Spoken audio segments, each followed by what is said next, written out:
Hi everyone, welcome back to Prashyuta of school. ये है chapter 3 of our course US taxation basic for Big Four aspirants. आज हम एक नए और इम्पॉर्टेंट टॉपिक पर बात करेंगे जो कि है कॉर्पोरेट टैक्सेशन, और समझेंगे फॉर्म 1120 का स्ट्रक्चर जो यूएस कॉर्पोरेशंस के लिए यूज होता है।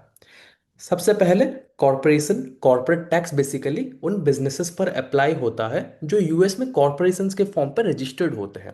इंडिविजुअल टैक्स पेयर से अलग कॉरपोरेशन एक सेपरेट लीगल एंटिटी होते हैं। ये खुद इनकम अर्न करते हैं, खुद एक्सपेंसेस पे करते हैं और अपना टैक्स भी खुद ही फाइल करते हैं। और ये सब होता है through form 1120 US corporation income tax return के अंडर। अब समझते हैं बिजनेस एंटिटीज के टाइप्स यूएस में। क्लियरली चार तरह के होते हैं, राइट। चार टाइप्स के एंटिटीज होती है। सबसे पहला हो गया सोल प्रोप्राइटरशिप, जिसका इनकम ओनर के रिटर्न में जाता है फॉर्म 1040 के थ्रू। फिर आता है पार्टनरशिप, इनकम पार्टनर्स के बीच में डिस्ट्रीब्यूट होती है। फिर आ गया कॉर्पोरेशन सी कॉर्प, ये अपना सेपरेट टैक्स पे करता है फॉर्म 1120 में, जिसका एक डिटेल आज हम डिस्कस करेंगे। फिर आता है एस कॉर्पोरेशन, ये पास थ्रू एंटिटी होती है, फॉर्म 1120 एस फाइल करती है। सो आज हम फोकस करेंगे ओनली सी कॉर्पोरेशन पर, क्योंकि बिग फोर फॉर्म मैक्सिमम इसी के टैक्स रिटर्न हैंडल करते हैं, राइट। तो समझते हैं फॉर्म 1120 एक डिटेल्ड रिटर्न होता है जिसमें मल्टीपल पार्ट्स होते हैं। पेज वन में कंपनी का इनकम और टैक्स समरी होता है। उसके बाद डिफरेंट स्केड्यूल्स आते हैं। स्केड्यूल सी जिसमें कि डिविडेंड एंड स्पेशल डिडक्शंस होते हैं। स्केड्यूल जे जिसमें कि टैक्स कंप्यूटेशंस होते हैं। स्केड्यूल के जिसमें एडिशनल कंपनी के इंफॉर्मेशंस होते हैं। फिर आता है हमारा स्केड्यूल एल जिसमें बैलेंस शीट के सारे डिटेल्स होते हैं। बिग फोर प्रोफेशनल्स इन्हीं स्केड्यूल्स पे काम करते हैं जब वो यूएस कॉर्पोरेट क्लाइंट्स के डेटा प्रोसेस कराते हैं, राइट। तो फिर कॉरपोरेशन के इनकम सोर्सेज बहुत ही डाइवर्स होते हैं, जैसे कि product sales, services, interest, dividend, rental income या फिर कैपिटल गेन। इन सब इनकम्स को कंबाइन करके फॉर्म 1120 में रिपोर्ट किया जाता है to calculate total taxable income of a corporate और ए बिजनेस एंटिटी। अब बात करते हैं डिडक्शन की। कॉर्पोरेशंस अपने बिजनेस एक्सपेंसेस को डिडक्शन के फॉर्म में क्लेम कर सकते हैं। For example salaries, rent, electricity, depreciation और इंटरेस्ट एक्सपेंसेस। अगर कंपनी को लॉस होता है तो वो फ्यूचर ईयर्स में कैरी फॉरवर्ड कर सकते हैं। इसको हम कहते हैं net operating loss carry forward, या तो शॉर्ट फॉर्म में हम इसको बोलेंगे NOL। ये कॉन्सेप्ट बिग फोर फर्म्स के क्लाइंट के लिए बहुत ही कॉमन होता है, राइट। क्योंकि अब फिर उसके बाद हम समझेंगे कॉर्पोरेट टैक्स रेट। ये आती है सबसे इंपॉर्टेंट चीज, कॉर्पोरेट टैक्स रेट। 2017 के बाद से यूएस में एक फ्लैट रेट है जो कि है 21%।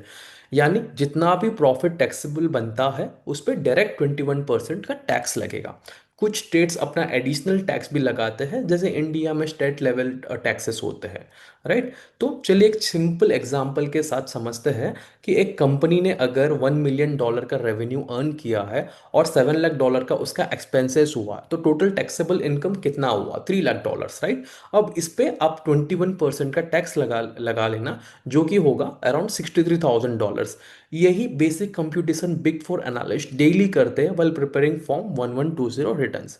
सो चलो एक छोटा सा कंपैरिजन करके देखते हैं ताकि कंफ्यूजन क्लियर हो जाए। इंडिविजुअल रिटर्न, हम हमारे corporate tax versus individual tax के बीच में।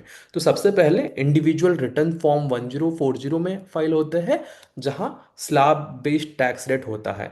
कॉर्पोरेशंस फॉर्म 1120 में फाइल करते हैं, जहां फ्लैट 21% का रेट होता है।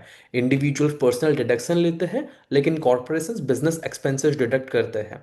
और सबसे इंपॉर्टेंट बात, कॉर्पोरेशन एक सेपरेट एंटिटी होती है, not link to any personal income, right. So big four जैसे डेलॉयट हो गया, PwC, EY और KPMG हर साल हजारों कॉर्पोरेट रिटर्न प्रिपेयर करते हैं यूएस क्लाइंट्स के लिए। इंडिया के टीम मोस्टली ये फॉर्म 1120 रिटर्न प्रोसेस करते हैं, डेटा एंट्री करते हैं, रिकॉन्सिलेशन करते हैं, या तो फिर टैक्स कंप्यूटेशन और कंप्लायंस चेक कर लेते हैं, राइट। डेडलाइन और एक्यूरेसी दोनों ही यहाँ पे इक्वली इंपॉर्टेंट होता है, क्योंकि अगर आप बिग फोर में जाना चाहते हो ये प्रोसेस समझना मस्ट है।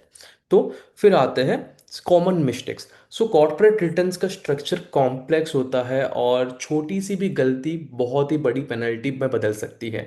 सो कॉमन मिस्टेक्स क्या क्या हो सकती है? इनकम या डिडक्शन गलत रिपोर्ट कर देना, एनुअल एडजस्टमेंट मिस कर देना, या स्केड्यूल्स रॉन्ग मैप करना, या फिर लेट फाइलिंग कर देना। इसलिए बिग फोर एनालिस्ट को डिटेल ओरिएंटेशन और एक्यूरेसी दोनों में स्ट्रांग होना पड़ता है, सो दैट कि ये सारे जो छोटे या तो कॉमन गलतियां हैं या कॉमन मिस्टेक्स हैं वो सब ना हो।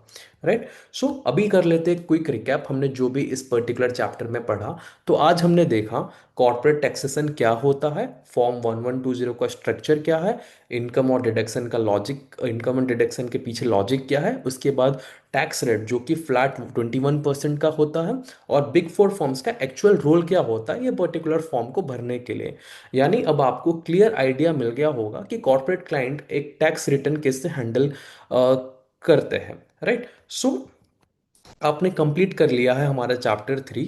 नेक्स्ट एपिसोड में या तो नेक्स्ट चैप्टर में हम और एक इंटरेस्टिंग एरिया एक्सप्लोर करेंगे, जो कि है पार्टनरशिप टैक्सेशन। आता है हमारे फॉर्म 1065 के अंडर। वहाँ हम सीखेंगे कैसे इनकम पार्टनर तक पास होती है और कैसे big four form in return को प्रोसेस कराते हैं। तो मेक श्योर आप प्रश्युता फिन स्कूल को सब्सक्राइब कर रहे हो, और मिलते हैं नेक्स्ट वीडियो में, जो कि है एपिसोड 4, पार्टनरशिप टैक्सेशन फॉर्म 1065। और जाने से पहले अगर आपको डेली जॉब अपडेट्स चाहिए तो आप हमें हमारे इंस्टाग्राम पे फॉलो कर सकते हो, जहाँ पे कि हम जो भी हॉट वैकेंसीज है वो वहाँ पे स्टोरी पे डालते हैं। Thank you, have a good day had.